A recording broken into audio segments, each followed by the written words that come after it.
Hi friends, எல்லாருக்கும் வணக்கம். நம்ம சேனலில் நீங்கள் பார்க்க போகிற வீடியோ என்ன அப்படின்னு பார்த்தீங்கன்னா, க்ரீன் சிக்கன் கிரேவி தான் பார்க்க போகிறோம்.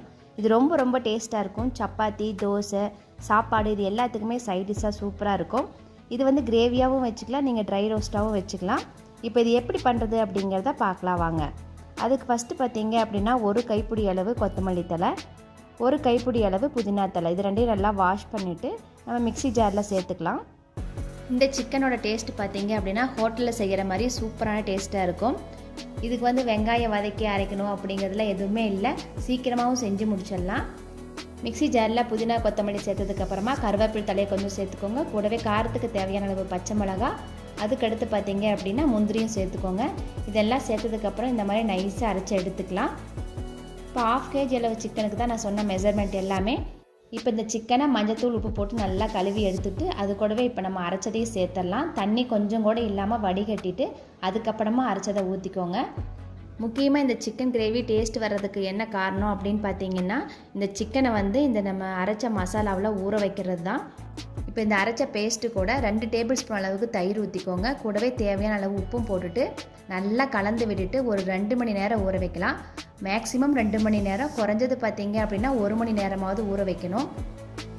நல்லா இந்த மாதிரி மிக்ஸ் பண்ணிவிட்டு ஊற வச்சுருங்க.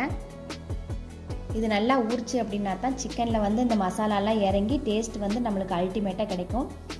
2 மணி நேரம் ஊறினதுக்கப்புறமா இப்போ நம்ம தாளித்து விட்டுடலாம். தாளிக்கிறதுக்கு ஒரு குக்கரில் நெய் ஊற்றிக்கோங்க. நெய் கூடவே எண்ணெய் ஊற்றிட்டு அது நல்லா காஞ்சதுக்கப்புறமா பட்டை, கிராம்பு, ஏலக்காய், பிரிஞ்சி இலை போட்டுக்கோங்க. கூடவே கருவேப்பிலை தலையும் போட்டுட்டு பொடியாக கட் பண்ணி வச்சுருக்கிற ஒரு பெரிய வெங்காயத்தை போட்டுட்டு நல்லா கலர் வந்து மாற வரையில் வதக்கி விட்டுருங்க.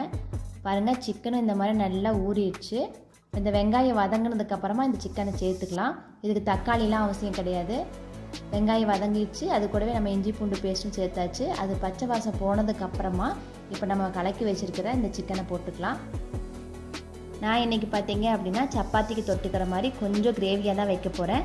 உங்களுக்கு நல்லா ட்ரை ரோஸ்ட்டாக வேணும் அப்படின்னு நினச்சிங்கன்னா நீங்கள் இது கடாயிலேயே வந்து வதக்கி விட்டுக்கலாம். இது கூட இப்போ மசாலாவுக்காக கொஞ்சம் நான் மிளகாத்தூள் சேர்த்துக்கிறேன். ஏற்கனவே பச்சை மிளகா போட்டுக்கிறதுனால கம்மியாக சேர்த்துக்கோங்க. கூடவே வந்து மிளகுத்தூளும் சேர்த்துக்கலாம். இது ரெண்டும் போட்டதுக்கப்புறமா உப்பு கொஞ்சம் பத்தலை அப்படின்னா சேர்த்துக்கோங்க. சேர்த்துட்டு இந்த மாதிரி நல்லா மிக்ஸ் பண்ணி விட்டுட்டு நம்ம இதை குக்கரில் மூடி போட்டு ஒரு விசில் வந்தால் போதும், நல்லா வெந்துடும். இது வேக வைக்கும்போது பார்த்தீங்க அப்படின்னா அடுப்பை சிம்மில் வச்சு வேக வச்சுக்கோங்க. இப்போ கடைசியாக இது கூட ஃப்ளேவருக்காக பார்த்தீங்க அப்படின்னா நம்ம கஸ்தூரி மெந்தி கொஞ்சம் கசக்கி சேர்த்துக்கலாம். இப்போ இந்த அளவுக்கு இதெல்லாம் மிக்ஸ் பண்ணி விட்டுட்டு உப்பு, காரம் இதெல்லாமே பார்த்துக்கோங்க. பார்த்ததுக்கப்புறமா நம்ம குக்கரை மூடி போட்டு மூடி வச்சிடலாம்.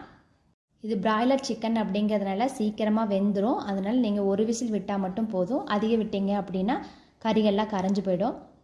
முக்கியமாக இதை வேக வைக்கும்போது அடுப்பை சிம்மில் வச்சு வேக வச்சுக்கோங்க. அப்போ தான் வந்து மசாலாலாம் உள்ளே இறங்கி நல்லா வெந்து வரும்.